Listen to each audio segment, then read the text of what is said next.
This is Revathi. Video చూస్తున్న వారికి likes, కామెంట్స్‌తో support చేస్తున్న వారికి థ్యాంక్ యూ సో మచ్. ఓ ప్రేమ ఓ పగ ఎపిసోడ్ నెంబర్ 271. మాస్క్‌తో ప్రకాష్ లోపలికొచ్చేసరికి సౌమ్య ఏదో విషయం గురించి దీర్ఘంగా ఆలోచిస్తూ అటూ ఇటూ తిరగడం ప్రకాష్ కళ్ళకి కనిపిస్తుంటుంది. అందమైన శారీలో కనిపిస్తున్న సౌమ్యని ప్రకాష్ టాప్ అండ్ బాటమ్ చూస్తూ గొంతు మార్చి, అంతగా ఏం ఆలోచిస్తున్నావు బేబీ అని అడుగుతాడు. ఆ వాయిస్తో సౌమ్య ఎదురుగా తిరిగి మాస్క్తో ఉన్న వ్యక్తిని చూస్తూ భయంతో షాక్ అవుతుంది. షాపింగ్లో ఉన్న రత్నప్రభ సడన్గా తన మనసు కలవరపాటుకి గురై కొన్ని నిమిషాల ముందు ప్రకాష్ ఫోన్ చేసి మాట్లాడడం గుర్తు తెచ్చుకొని, వాడు డబ్బుల కోసమే నాకు ఫోన్ చేశాడా లేకపోతే అనుకుంటూ కూతురు మీద ప్రకాష్ చూపులు పట్టడం గుర్తు తెచ్చుకొని ఒక్కసారిగా కంగారు పడుతూ చేస్తున్న షాపింగ్ మధ్యలోని వదిలేసి అదే కంగారుతో బయటకొచ్చి కార్ స్టార్ట్ చేసుకుని బయలుదేరుతూ ఇంట్లో భరత్ కూడా లేడు, త్వరగా వెళ్ళాలి అని అనుకొని ఫాస్ట్గా డ్రైవ్ చేస్తూ వెళ్తుంటుంది. అప్పటికే ఇక్కడ ప్రకాష్ కౌగిల్లో సౌమ్య నలిగిపోతూ, అసలు ఎవడ్రా నువ్వు, నన్ను వదులు అంటూ వాడి నుంచి విడిపించుకునే ప్రయత్నం చేస్తుంటుంది. నేను ఎవరినైతే నీకెందుకులే కానీ కాసేపు సైలెంట్గా ఉంటే నిన్ను సుఖపెట్టి నేను సుఖపడి వెళ్తాను అంటూ తన్ని బలవంతంగా రూంలోకి తీసుకునొచ్చి బెడ్ మీద పడేస్తాడు. ఆ ఫోర్స్కి సౌమ్య ఎద మీద ఉన్న పైట కొంగు జారిపోతుంది. ప్రకాష్ తన అందాలను చూసి ఇంకా రెచ్చిపోతూ, ఏమున్నావే అంటాడు. సౌమ్య పవిట్ కొంగు సరిచేసుకొని మాస్క్తో ఉన్నవాడిని చూసి భయపడుతూ, అసలు ఎవడ్రా నువ్వు, మర్యాదగా చెప్తున్నాను, ఇక్కడి నుంచి వెళ్ళు అని అరుస్తుంది. వాడు నవ్వుతూ డోర్ బోల్ట్ పెడుతుంటాడు. అది చూసి ఇంకా భయపడుతూ సౌమ్య బెడ్ దిగి ఆ రూమ్ నుండి వెళ్ళాలని చూస్తుంటే వాడు తనకి అడ్డుపడి పట్టుకొని, ఎక్కడికి వెళ్తున్నావు అని అడుగుతాడు. రేయ్, నీ గురించి మా బావకు తెలిస్తే నిన్ను చంపేస్తాడు, మర్యాదగా నన్ను వదులు అంటూ వాడిని విడిపించుకునే ప్రయత్నం చేస్తుంటుంది. నేను ఎవరో తెలిసినప్పుడు మీ బావ చంపేస్తాడో లేదో అప్పుడు చూద్దాంలే, కాసేపు సైలెంట్గా ఉంటే నా పని నేను చేసుకుని వెళ్ళిపోతాను అంటూ సౌమ్యని మళ్ళీ బెడ్ మీదకు నెడతాడు. సౌమ్య ఆ భయంతోనే కన్నీళ్ళు పెట్టుకుంటూ, ప్లీజ్ నన్ను వదులు, నీకు పుణ్యం ఉంటుంది, ఇక్కడి నుంచి వెళ్ళు అంటూ వేడుకుంటుంది. వాడు బెడ్ దగ్గరికి వచ్చి ఒక కాలు బెడ్ మీద పెట్టి నిలబడి రాక్షసంగా నవ్వి తనని దగ్గరగా చూస్తూ, చెప్పాను కదా, కాసేపు సైలెంట్గా ఉంటే నా పని నేను చేసుకొని వెళ్ళిపోతానని అంటాడు. అది విని సౌమ్య ఇక కోపం తెచ్చుకుంటూ, రేయ్, నా జోలికి వస్తే చంపేస్తాను అంటుంది. నోరు ముయ్యవే అంటూ తను కట్టిన చీరని పట్టుకొని విప్పుతుంటాడు. వదులురా అంటూ ఆ చీర తన శరీరం నుంచి విడిపోకుండా కాపాడుకోవటానికి సౌమ్య శత విధాలుగా ప్రయత్నిస్తుంటుంది. అప్పుడే రత్నప్రభ కారు వచ్చి ఆగుతుంది. అసలు ఎవడ్రా నువ్వు, నన్ను వదిలేసి ఇక్కడి నుంచి వెళ్ళిపోరా అంటూ సౌమ్య కేకలు వినిపిస్తుంటే ఆ కేకలు విని రత్నప్రభ కంగారు పడుతూ, లోపల ఏం జరుగుతుంది, సౌమ్య ఏంటి అలా కేకలు పెడుతుంది అని అనుకొని లోపలికి వస్తుంది. హాల్ మొత్తం చిందరవందరగా వస్తువులు పడి పగిలి కనిపిస్తుంటాయి. అంటే ప్రకాష్ తన మీద దాడి చేయబోతుండగా సౌమ్య అందిన వస్తువులతో వాడిని కొట్టాలని చూసిన క్రమంలో ఆ వస్తువులు అలా పగిలి కనిపిస్తుంటాయి. నన్ను వదులు అంటూ సౌమ్య ఏడుపు కేకలు వినిపిస్తుంటే రత్నప్రభ గుండె హడలిపోతూ ఆ రూమ్ దగ్గరికొచ్చి డోర్ తీయాలని చూస్తుంది. కానీ ఆ డోర్ రాకపోయేసరికి ఇంకా భయపడుతూ, అమ్మ సౌమ్య అంటూ డోర్ కొడుతుంటుంది.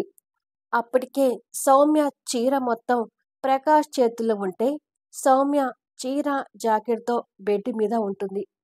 తన శరీరాన్ని దాచుకోవటానికి ప్రయత్నిస్తూ ఉంటుంది. తలుపు తీయమ్మా అంటూ రత్నప్రభ తలుపు కొట్టడం ప్రకాష్కి సౌమ్యకి వినిపిస్తూ ఉంటుంది. ఈ రత్నప్రభ ఏంటి అప్పుడే వచ్చింది అని ప్రకాష్ అనుకుంటూ ఉంటే, అమ్మా ప్లీజ్ నన్ను కాపాడు అంటూ సౌమ్య బెడ్ మీద నుండి లేవబోతుండగా ప్రకాష్ తన్ని మళ్ళీ బెడ్ మీదకి తోస్తాడు. రత్నప్రభ కంగారు పడుతూ ఆ పక్కన విండో దగ్గరికి వచ్చి లోపలికి చూసేసరికి అప్పటికే మాస్క్తో ఉన్న ప్రకాష్ సౌమ్య మీద పశువులా పడి బలాత్కారం చేయబోతుంటాడు. ఆ దృశ్యం చూస్తున్న రత్నప్రభకి గుండె ముక్కలవుతుంటుంది. వాడు మాస్క్ పెట్టుకున్నా వాడు ప్రకాష్ అని రత్నప్రభకు తెలిసిపోతూ, రే దుర్మార్గుడా, నా కూతుర్ని వదిలే అంటూ కేకలు పెడుతుంది. అయినా ప్రకాష్ వినిపించుకునే పరిస్థితిలో లేడు. వాడి బలం ముందు సౌమ్య ఓడిపోతూ, అమ్మా ప్లీజ్ హెల్ప్ చేయి, ఈ రాక్షసుడు ఎవడో నా జీవితాన్ని పాడు చేయబోతున్నాడు, నన్ను కాపాడమ్మా అంటూ కేకలు పెడుతుంటుంది. ఒరే నా కూతుని వదలరా, తలుపు తీయరా అంటూ రత్నప్రభ గుండెలు పగిలేలా అరుస్తుంటుంది. కానీ ప్రకాష్ వాళ్ళ కేకలేవి పట్టించుకునే పరిస్థితిలో లేడు. ఎంతసేపటికి సౌమ్య మీద పడి కోరికతో తన్ని అనుభవించాలని చూస్తుంటాడు. కూతురు జీవితం కళ్ళ ముందు నాశనం అవుతుంటే రత్నప్రభ భయపడుతూ, ఒరే రాక్షసుడా, నా కూతురు వెంట పడ్డావేమిట్రా, తనని వదిలేరా అంటూ కన్నీళ్లు పెడుతుంటుంది. ప్రకాష్ వాడి బలానంతా ఉపయోగించి సౌమ్య బ్లౌజ్ని చించాలని చూస్తుంటే బ్లౌజ్ చినకనివ్వకుండా సౌమ్య శత విధాలుగా ప్రయత్నిస్తుంటుంది. ఇక రత్నప్రభ ఆవేశం కట్టలు తెంచుకుంటూ, ఒరే ప్రకాష్, నా కూతురు జీవితం నాశనం చేస్తే నిన్ను ప్రాణాలతో ఉంచను అని గట్టిగా అరుస్తుంది. ప్రకాష్ అనే పేరు విన్న సౌమ్య నిర్ఘాంతపోతుంటే రత్నప్రభ బయటికి ఆ పేరు చెప్పేసరికి ఆ పేరు విని సౌమ్య నిర్ఘాంతపోవడం ప్రకాష్ కూడా చూస్తూ ఆ క్షణం కంగారు పడుతుంటాడు. ఎందుకంటే వాడు ఎవరో తెలియకుండా ఆ ఘాతకం చేయరని చూశాడు కాబట్టి. ప్రకాష్ అనే పేరు వినపడగానే సౌమ్య కళ్ళు ఎర్రగా మారిపోతూ మీద పడుతున్న వాణ్ణి తప్పించాలని చూస్తుంటుంది. అదే క్షణాన డ్యూటీలో ఉన్న శక్తి ఆ ఇంటి ముందుకు వచ్చి బైక్తో ఆగుతుంది. శక్తి అక్కడికి ఎలా చేరుకుంది అనేది చూద్దాం. Flash back. ప్రకాష్ మీద అనుమానంతో ఆ రాత్రంతా నిద్రపోని సౌమ్య మరుసటి రోజు లేచాక కూడా ప్రకాష్ని అనుమానిస్తూనే ఉంటుంది. భరత్ ఆఫీస్కి రెడీ అయి వచ్చి తను అలా ఆలోచించటం చూసి, ఏంటి సౌమ్య అంతగా ఆలోచిస్తున్నావు అని అడుగుతాడు.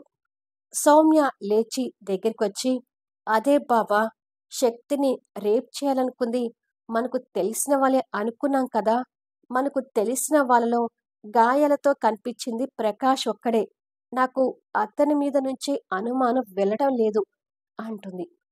అబ్బా సౌమ్య, ప్రకాష్ మన దగ్గర ఎప్పటి నుంచో వర్క్ చేస్తున్నాడు, అతని గురించి నాకు బాగా తెలుసు, అతను అలాంటి వాడు కాదు, అనవసరంగా నీ మైండ్ పాడు చేసుకోకు అంటాడు. అది కాదు బావా అని సౌమ్య అడ్డుపడబోతుంటే, చెప్తే విను, ఉన్న నీ చిట్టి మైండ్ని పాడు చేసుకోకు అంటూ చిరుకోపంగా తన తల మీద కొట్టి, నేను ఆఫీస్కి వెళ్ళొస్తాను అని చెప్పి వెళ్తాడు. అప్పటికి కూడా తన ఆలోచనలు వీడటం లేదు.